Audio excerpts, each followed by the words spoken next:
Для чего необходимо клеить стеклохолст на стены и потолок при проведении малярных работ? Очень часто возникает такой вопрос от заказчика.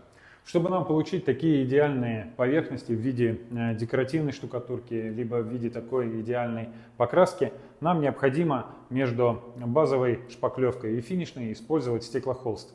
Стеклохолст очень важен, так как он защищает наше финишное покрытие от любых микротрещин, сдерживая их. И наше покрытие так и остается навсегда идеальным. Поэтому стеклохолст очень важен при проведении малярных работ.